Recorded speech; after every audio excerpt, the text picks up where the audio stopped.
darling child. 16th. Things that go boom in the night. Things without all remedy should be without regard. What's done is done. Macbeth, Act 3, Scene 2. Zach Hatfield got his wish. Kicky McGee was assigned to 3rd Battalion at least temporarily, since it was felt to be a good idea to get her, Cat Lockhart and Jimmy Wingo out of Portland for a while.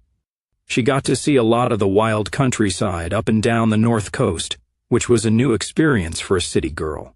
Like her, and to her surprise, she began to feel a long-dormant connection with nature and the outdoors that she had never experienced before. She made up her mind that if somehow the nightmare ever resolved itself, and she was ever again free to do what she wanted, she would leave Portland and come here to the rock-bound coast and the deep, dark forests that rose above the sea. Lockhart was sent on what amounted to a road tour.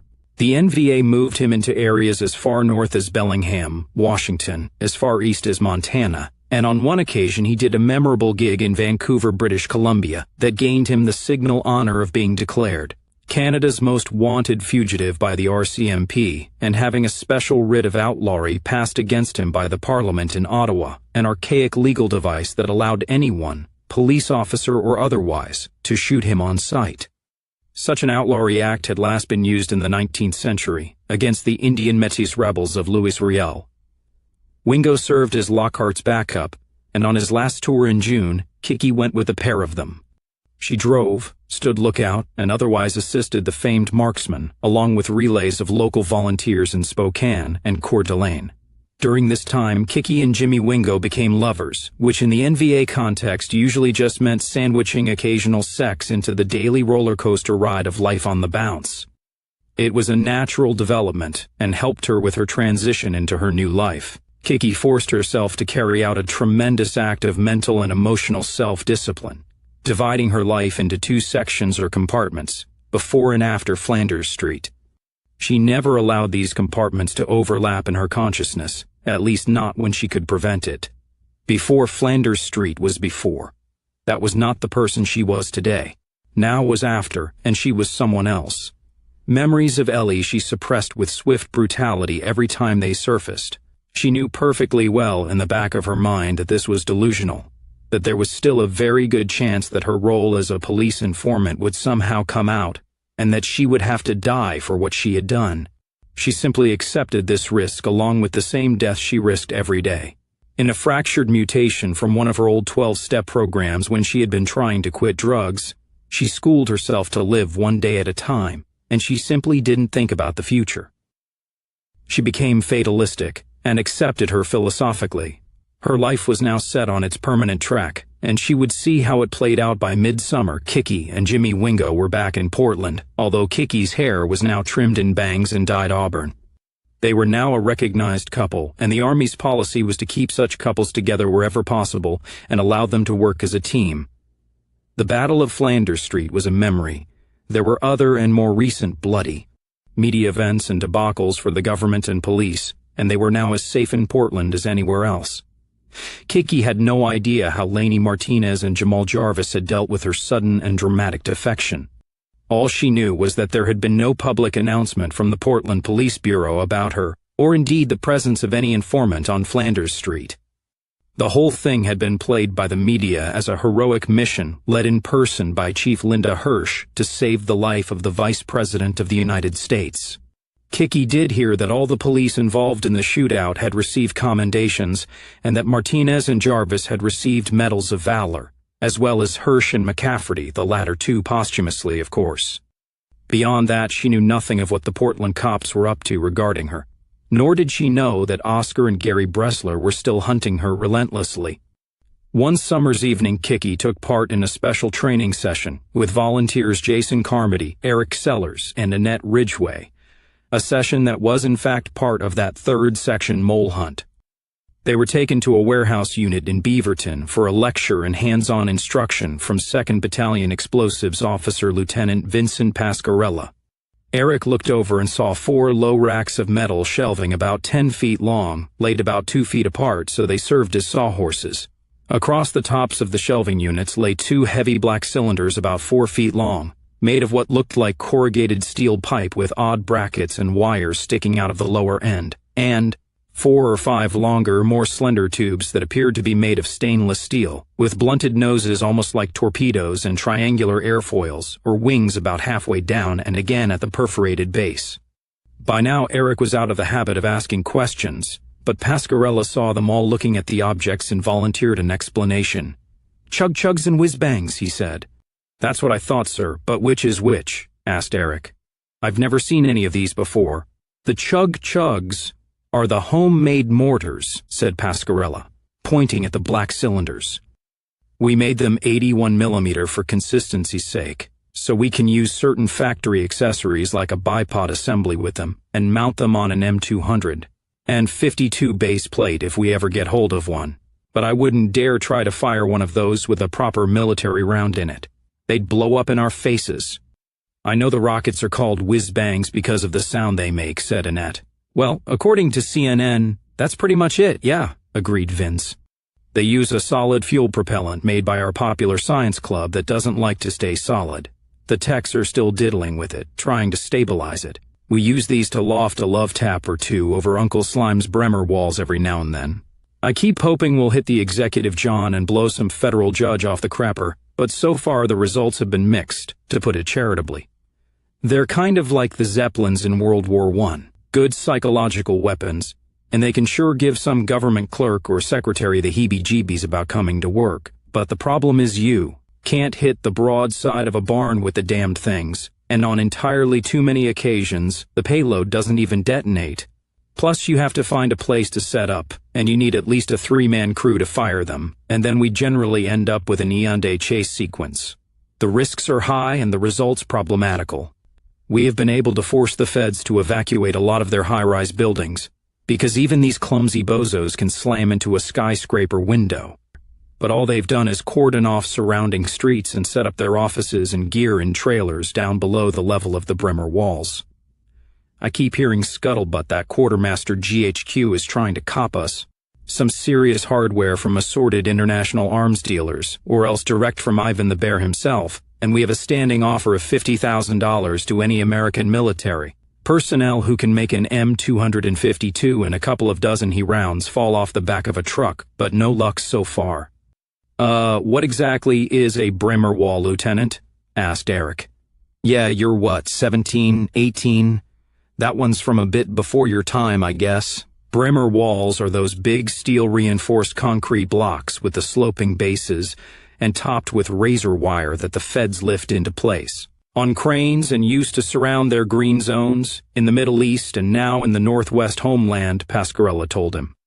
"Named after Paul Bremer, the first American imperial viceroy in Iraq. Bremer was the ultimate fobbit, meaning he stayed in his burrow. Reportedly, he never once left a green zone or other secured and air-conditioned area during his entire stay in Iraq. He gave his name to those concrete chunks that are now associated with the American Empire, just like roads and viaducts are associated with Rome, and tea and cricket are still the rage in former British colonial possessions. Bremer walls are one of the reasons we need to use mortars or rockets as an explosive delivery vector to try and get through them or over them, since we don't use suicide bombers. You guys pull up those chairs and listen up." The 4 young volunteers did so. "Okay, this and a few more sessions are going to constitute your cross-training in explosives," Pascarella told them. "You'll be told and shown what you may need to know as volunteers in your line companies. And if you ever decide to go end of day, you'll get some more intensive instruction. We won't be doing anything practical in here tonight, but sometime over the next month or so, we will arrange a little trip for all of you down the mighty Columbia along Highway 30. There you will meet some comrades from Cap Hatfield's Wild Bunch, also known as 3rd Battalion, whom Comrade Jody here is already acquainted with. The boys down there pretty much have the run of the woods, and they'll take you on a little camping trip out in the wilds of the Northwest forests, where you will learn all kinds of things you never learned in Diversity 101 and multicultural sensitivity training in school. But tonight I'll give you the theory. I'll tell you why the NVA uses explosives, under what tactical circumstances, and how we go about it." Pascarella sat down on one of the low steel shelving units. "Okay, first off, let me tell you what the NVA does not do with explosives. We are not deranged Muslim fanatics who load up a vehicle with anything we can find that will detonate and then drive up to some crowded public place and blow ourselves and 100 others sky high. There are no suicide bombers in the NVA and never will be. We want you all to live, and after this is all over, help build the republic you're risking your lives for now. Nor are we dotty provisional IRA from Belfast who blow up things just to hear the pretty bang, and who don't give a shit if they kill a busload of school kids, or a family of tourists, or some little old lady in a wheelchair in the process. The Northwest Volunteer Army never uses explosives purely as an anti-personnel weapon for General Order No. 4 enforcement against non-whites who are illegally in the Republic, or anything like that, except when we can get hand grenades and carefully target them in nigger juke joints, or crack houses, or Mexican cantinas, that kind of thing. But never actual bombs. There is simply too much chance of bad blowback in every sense of the word. Too much chance that something could go wrong, and we might kill or injure the very people we're fighting for. The potential for collateral damage through the poorly judged use of explosives is catastrophic, casualty-wise, politically, and propaganda-wise. When the time comes and you're planning your own tickles, never try to do with a bomb what can be accomplished with a gun. If you're after an economic or strategic target, always try to use arson instead of explosives if at all possible. You can take out the target just as effectively with a torch job, and any non-combatants in the area usually have more of a chance to get out and survive. So far the NVA has been lucky. There have been a few bad accidents, and after the war we're going to be paying some lifelong compensation to families, if they'll accept it from us. But at least we haven't had any horrors like some little toddler and her baby brother in a stroller being blown to smithereens or anything like that. Not yet, anyway, and hopefully we won't ever have anything like that, knock wood. Sir, what if the feds try some kind of fake NVA bombing and they deliberately murder a bunch of white children to make us look bad? Asked Eric. The thought has occurred to us, yes. That's called a black op, volunteer, and you're right. These bastards in the United States government are perfectly capable of murderous, treacherous crap like that, agreed Pascarella grimly. I or any veteran who served in Iraq can tell you that. You guys who remember watching the news back then, did you ever wonder why the Iraqis and later on, Iranians and Saudis and Egyptians seemed to just go around blowing each other up indiscriminately with no rhyme or reason? Well, put it this way. A lot of those car bombs had "Made in USA" stamped all over them, or in some cases made in Israel. I ought to know. I packed a few for those CIA and Mossad dogs myself, I am ashamed to say.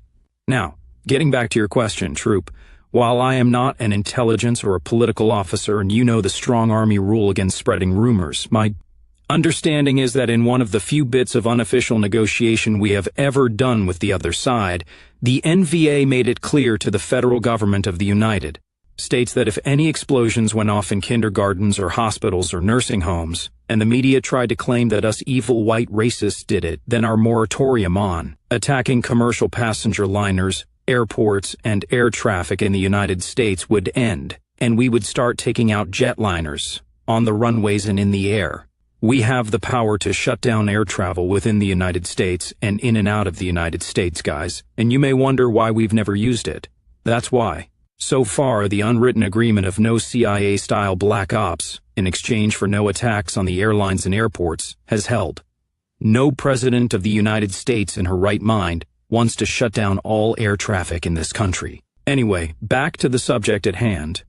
The NVA uses explosives in 3 basic situations. First off, when there is an economic or strategic or propaganda-related target that has to be physically destroyed, sometimes loudly and visibly in order to set an example. This might be a factory or business that is owned by Jews, or that won't stop employing third-world illegals, or a business of some kind that is supplying goods or services to the enemy.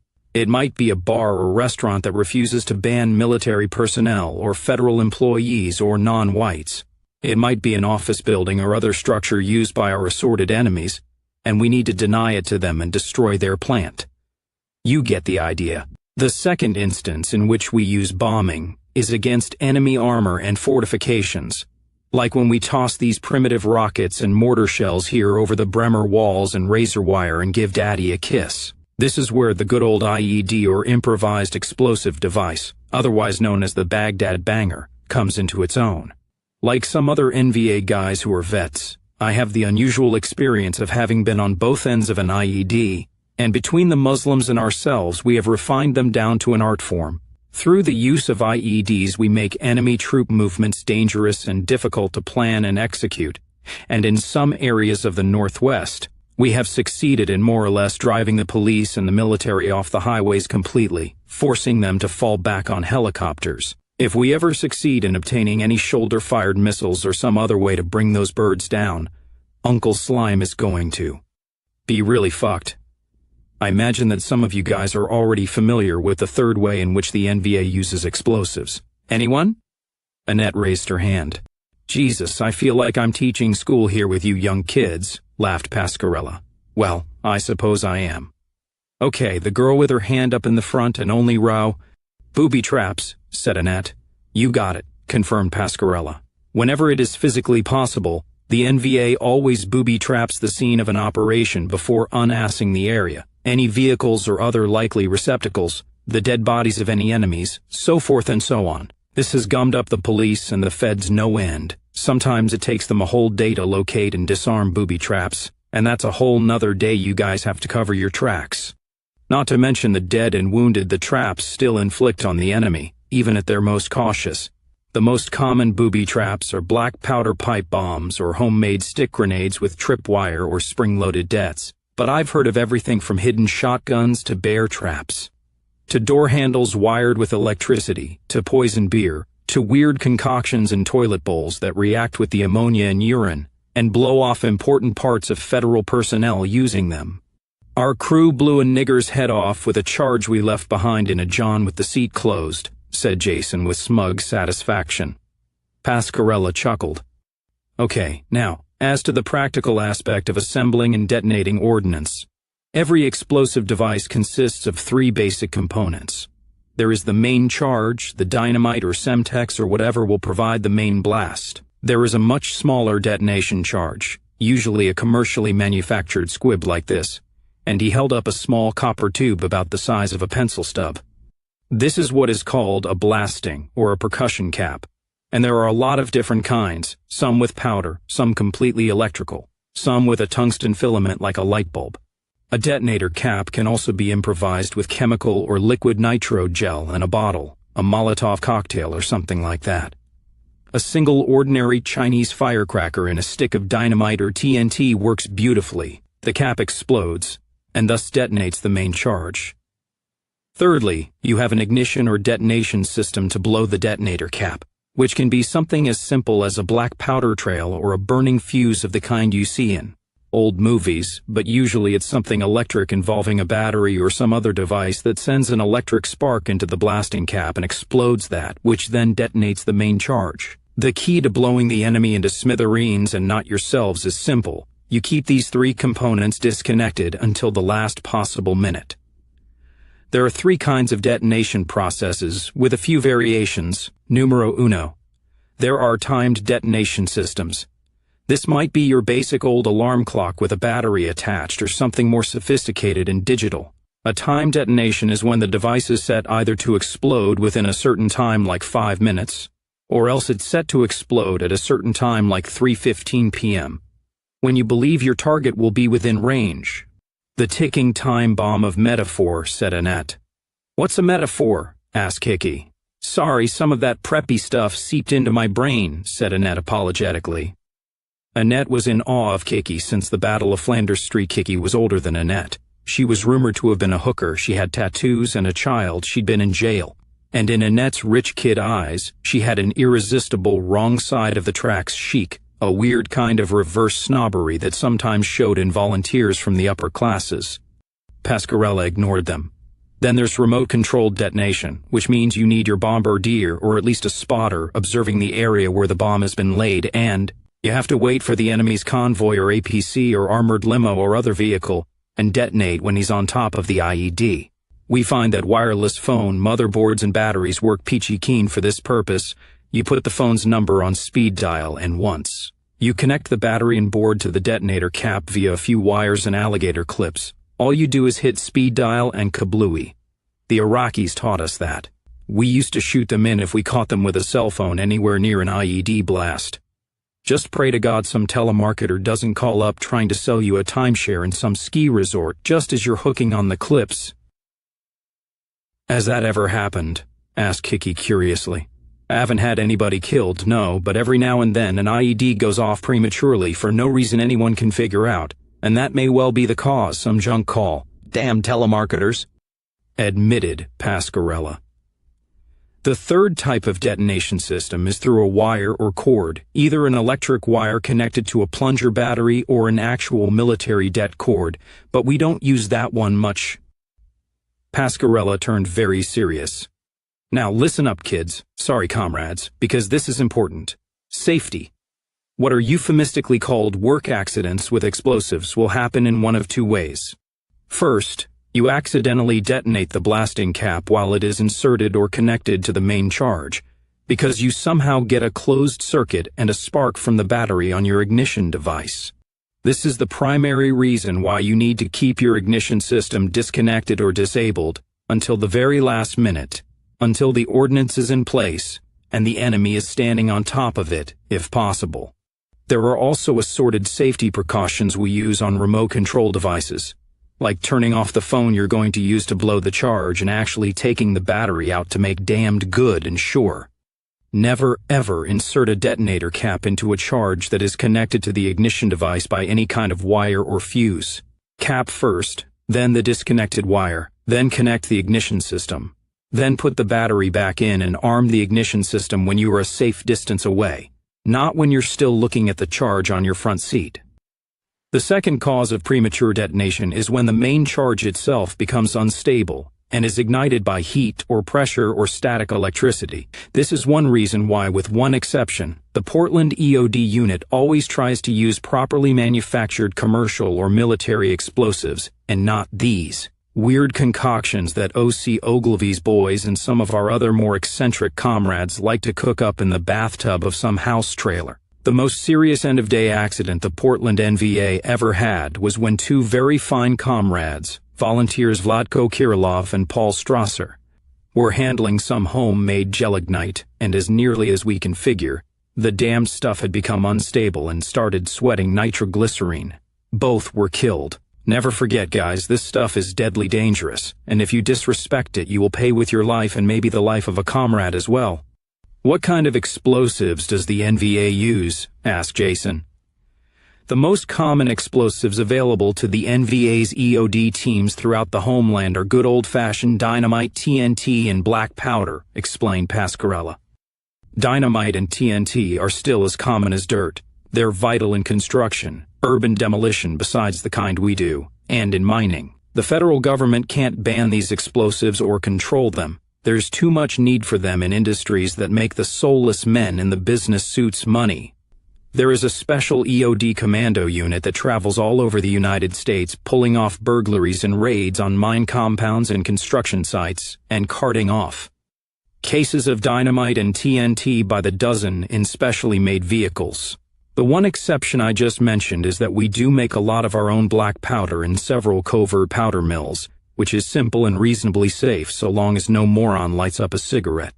10% sulfur, 75% sodium nitrate, and 15% charcoal is the most effective recipe, although there are variations. Mix it up carefully, and you've got what Shakespeare called villainous saltpetre, the stuff our ancestors used to take the whole world from the Indians and the Zulus. By the way, always make sure any black powder you use is made and approved by the EOD unit. We had some kids a while back down in Eugene who were making their own and using potassium chlorate instead of sodium nitrate to give it more kick, which was an incredibly stupid thing to do. Potassium chlorate is unstable as hell. It will go off if a fly lands on it, and one of the chemistry nerds blew 2 fingers off one hand. He was lucky he didn't lose his head.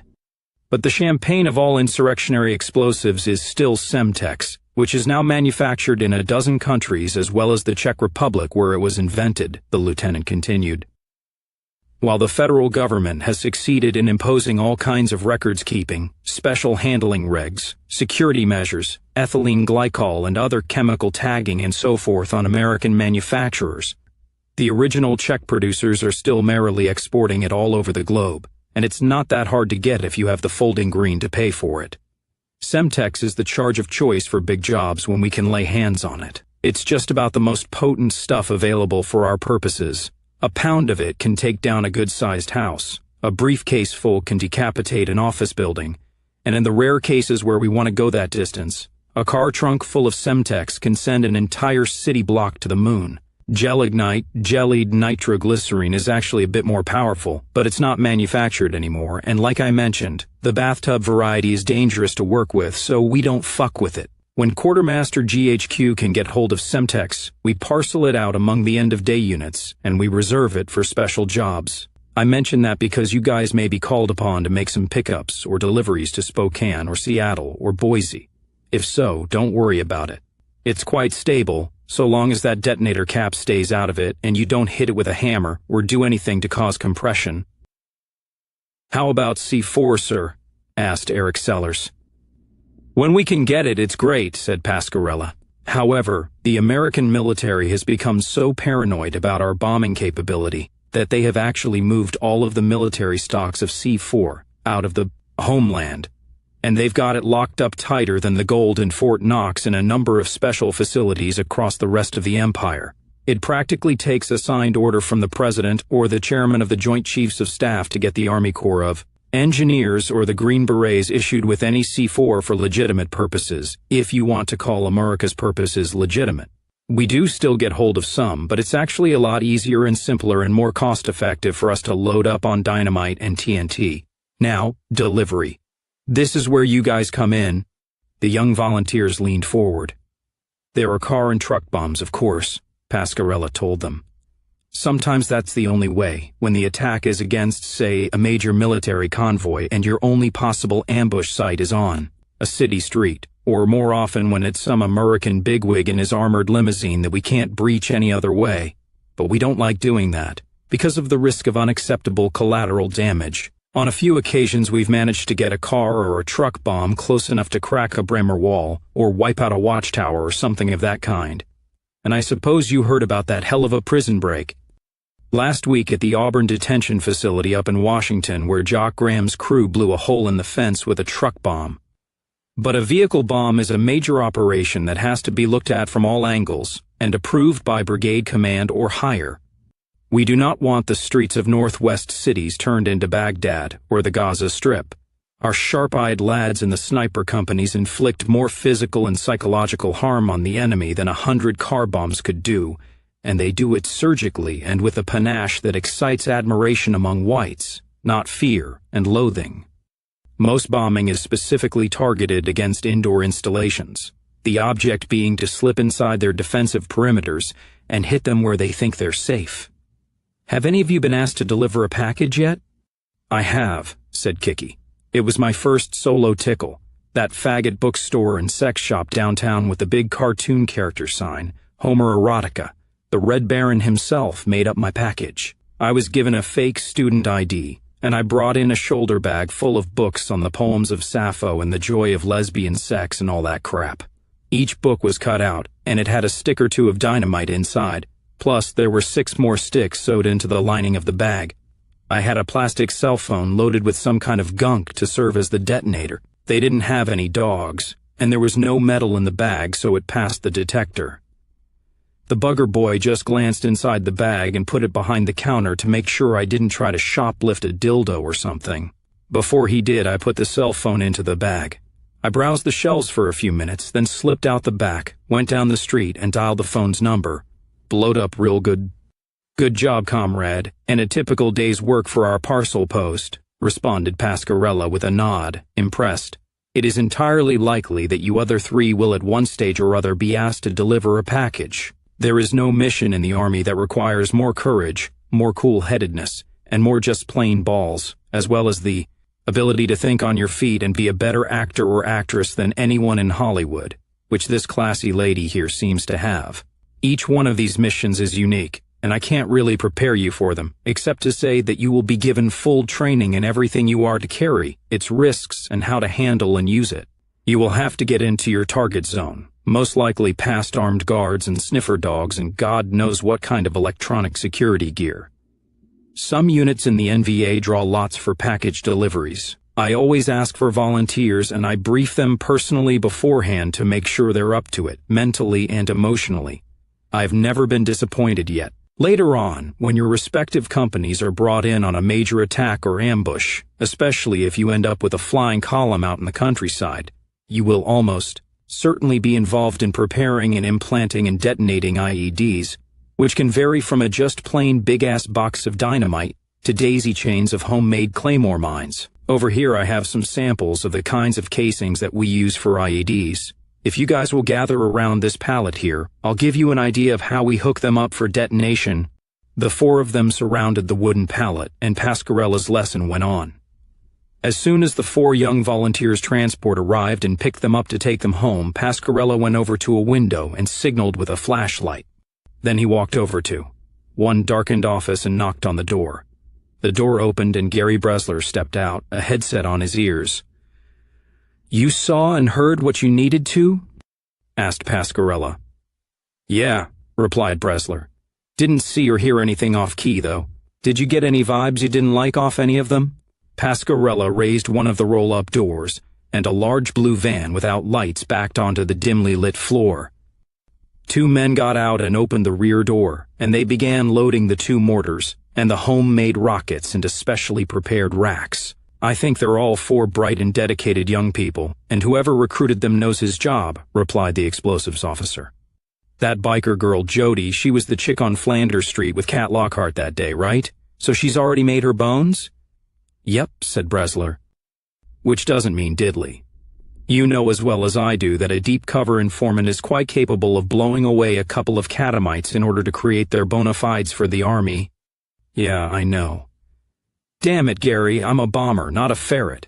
I don't like spying on my own people, and I don't like using my heavy weapons as bait in this little spy hunt of yours. As crappy as they are, those mortars and rockets need to be dropping stuff on American noggins from above, not being driven all over Portland as props in this grim little charade."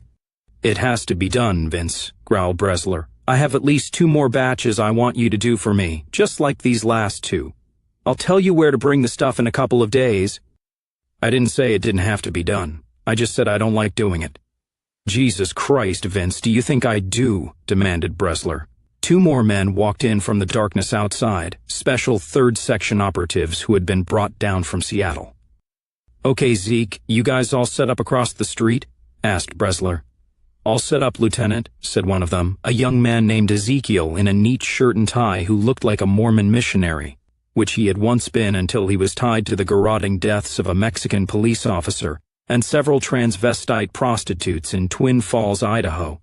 His companion was an older man dressed as a wino who was called Pops. What else? Pop's specialty was maudlin weeping and pissing in his pants when stopped by police and RRT patrols. The old man convinced his interrogator that he was a nothing but a pathetic drunken derelict, making him turn away in disgust so Pops could get an ice pick into his ear with the speed of a striking cobra, while his companions hidden in the darkness took out the rest of the patrol with silenced pistols and rifles. "Okay, same drill as before," Bresler told the 2 3-sec men. "Stay under cover for at least 2 days, 3 if your boss will let you. 24-hour watch on this building, in relays. If our wrong'un was one of those 4, then those mortars and rockets should be a major coup for him or her and a serious temptation for the mommy and the monkey to risk blowing their rat's cover in exchange for a big score and seeing their own faces on CNN. If there is any sign at all of any police interest in this building, not just a full-blown door-kicking raid, but anything at all odd, strange cars prowling around, copters overhead, mysterious gas company inspectors, or UPS deliveries to an empty building, stray pedestrians wandering around who seem to be out of place, you let me know. Hopefully, though, those 4 young people are all loyal Northwest volunteers, and you guys have got another long and fruitless stakeout ahead of you. Also, if you should spot Lainey Martinez and or Jamal Jarvis scoping the area, if at all possible, try to take at least one of them alive and in a condition to talk. No ice picks or nooses or other recreation until after I talk to them, okay?" "For everything there is a season," agreed Zeke solemnly. In fact, it occurred to Kicky as she rode back with Jimmy to their current safe house that if she had still been wearing her bug, this would have been exactly the kind of thing that Martinez and Jarvis and the crazed Linda Hirsch would have gone for. and maybe gotten her killed in the process. She wondered again where they were and what they were doing, who they had told about her, and how long she had left before it all came apart. Then she stopped thinking about it and returned to the present moment. She was getting good at that. As it happened, she was in less danger than she feared. The Battle of Flanders Street had been a police cock-up of major magnitude, but the federal authorities who had stepped in and taken over the investigation were canny enough to understand that, like doctors' mistakes, such cock-ups were best buried. After a full debriefing and due consideration, the new special agent in charge of the Portland office, an iron-hard career man named Bob Wicker, had decided that this mistake needed to be buried deep. Top-secret stamps went on all the files and Operation Searchlight disappeared off the radar. It was obvious to him that Kicky McGee had flipped on her handlers, and equally obvious that this was not something the world needed to know all about. Because the vice president was involved, the incident was now the subject of congressional, Secret Service, and Justice Department investigations.